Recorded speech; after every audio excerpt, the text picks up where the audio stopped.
બનાસકાંઠા જિલ્લાનું આજે એવું લાગે છે કે એક સોનાનો સૂરજ ઉગ્યો છે.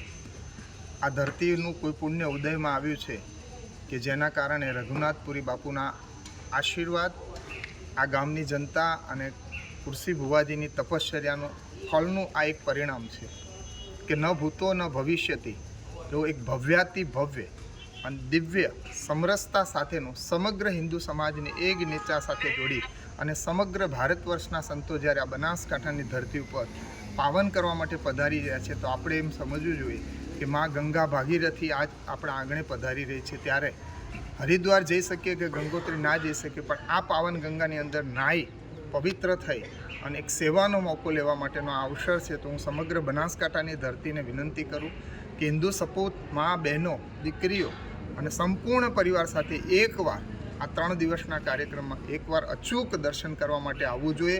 અને વિશ્વ હિન્દુ પરિષદના કાર્યકર્તા તરીકે આ કાર્યક્રમની સમગ્ર સફળતા અને શ્રેય કુરસી ભુવાજીને જાય એના પહેલાં બનાસકાંઠાની ધરતી આ લાવો લેવાનું ના ચૂકે એવી નમ્ર વિનંતી સાથે આપ સૌને મારા જય શ્રી રામ. જય શ્રી જી.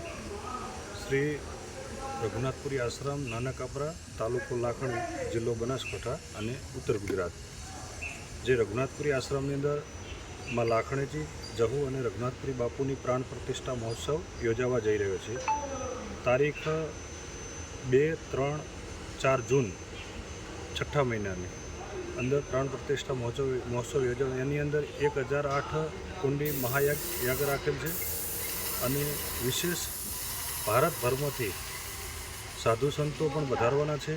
એની અંદર સનાતન ધર્મના આપણા 13 અખાડા છે. 13 અખાડાના અધ્યક્ષ શ્રી રવિન્દ્રપુરીજી મહારાજ, આચાર્ય મહામંડલેશ્વર શ્રી કૈલાસાનંદગીરીજી, આચાર્ય મહામંડલેશ્વર શ્રી અવધેશાનંદગીરીજી, એવા સમસ્ત ભારત પરિવારમાંથી વિવિધ સંતો બનાસકાંઠાની ધરતી ઉપર લાખણી નગરમાં નાના કાપરા આમાં જે આશીર્વાદ આપવા હિન્દુ સનાતન ધર્મ માટે આવવાના છે. એની અંદર પ્રાણ પ્રતિષ્ઠા મહોત્સવમાં પધારવા તમામ હિન્દુ ધર્મપ્રેમી જનતાને મારું રઘુનાથપુરી આશ્રમ વતી ભાવભર્યું આમંત્રણ છે.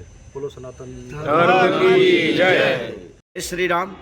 પહેલું તો કે જે રીતે ભાઈ શ્રી મુન્નાભાઈએ જે વાત કરી એમાં મારી પુણ્યધારા જે આજે દીપી ઉઠી છે, જે ખાલી ગુજરાતમાં નહીં પણ જેનો આખા ભારતની અંદર આ ડંકો આ ભૂમિનો વાગેરો, અને એની અંદર આપ સૌને ખબર છે કે અવારનવાર વાવ, થરાદ, લાખણી અને ડીસાની અંદર કાર્યક્રમ બને છે. પણ આજે આ કુરસી ભુવાના અને આ ગાદીના પુણ્યથી, પ્રતાપથી બાપુની જે સમરસતાનો વિચાર છે, એક અમારા વિશ્વ હિન્દુ પરિષદના કાર્યકર્તા છે અને બાપુનું જે પુણ્ય ગાદી રઘુનાથ બાપુએ જે આ પુણ્ય વેરીને ગયા છે, એમની માળાને તપ જે આ વિસ્તારની અંદર માળા ફેરી એના પુણ્યના પ્રતાપથી આજે ભવ્યથી અતિ ભવ્ય આ કાર્યક્રમ થવા જઈ રહ્યો છે. ત્યારે હું સનાતન ધર્મીઓને, હિન્દુ ધર્મના ભાઈઓને મારું કહેવું તો એક જ કે કદાચ રામ મંદિર યોધ્યા દો ન દો, બાકી અવશ્ય આ ભૂમિની, આ માટીની એક વખત તમારા તલક લગાડજો તો પણ તમને રામના દર્શન કર્યા બરોબર આ ભૂમિનો દર્શન મળશે. કેમ કે રામને પણ આપ સૌને ખબર છે કે રામ એવા હતા, પ્રભુનો અવતાર હતો, પણ તે છતાં એમને પણ ગુરુ પાસે આવવું પડ્યું તો વિશ્વામિત્ર પાસે. તો આ ગુરુની ગાદી છે એટલે હું આખા બનાસકાંઠા, આખા ગુજરાતને ભુવા તરફથી હું આપ સૌને આમંત્રણ આપું છું કે આ ધર્મના કાર્યને દીપાવો, આપ સૌ આના સાક્ષી બનો. કેમ કે આવા કાર્યક્રમ ક્યારેક સદીઓની અંદર કોઈક વખત આવતા હોય છે, એટલે આ કાર્યક્રમ આપણા બધાના માટે એક ગૌરવની વાત કહેવાય. અને ભુવાજી આ જહેમત ઉઠાવી દે તો આપ સૌને હું નમ્ર વિનંતી કરીને 2 હાથ જોડીને આપ સૌને વિનંતી કરું છું કે આપ સૌ અહીં પધારો અને આ કાર્યક્રમને દીપાવો. જય શ્રી રામ. આર્ય કન્યા ગુરુકુળ પોરબંદર 90 એકરમાં ફેલાયેલો વિશાળ ધોરણ 5 થી લઈને 12 સુધીનું ઉચ્ચ ગુણવત્તાયુક્ત શિક્ષણ પ્રદાન કરતું ગુરુકુળ. સ્થાનિકની કન્યાઓ માટે કેજી થી લઈને ધોરણ 12 સુધીના શિક્ષણની સુવિધા. અહીં ગુજરાતી અને અંગ્રેજી માધ્યમો પણ ઉપલબ્ધ છે. ગુરુકુળમાં કોમર્સ અને આર્ટ્સના વિષયોમાં ગ્રેજ્યુએશન સુધીના અભ્યાસક્રમની વ્યવસ્થા પણ છે. અભ્યાસની સાથે સાથે વ્યવસાયિક અભ્યાસક્રમો પણ વિદ્યાર્થીઓને પૂરા પડાઈ રહ્યા છે. અભ્યાસની સાથે દરેક પ્રકારના ખેલમાં વિદ્યાર્થીઓને કોચિંગ પૂરું પાડવામાં આવી રહ્યું છે.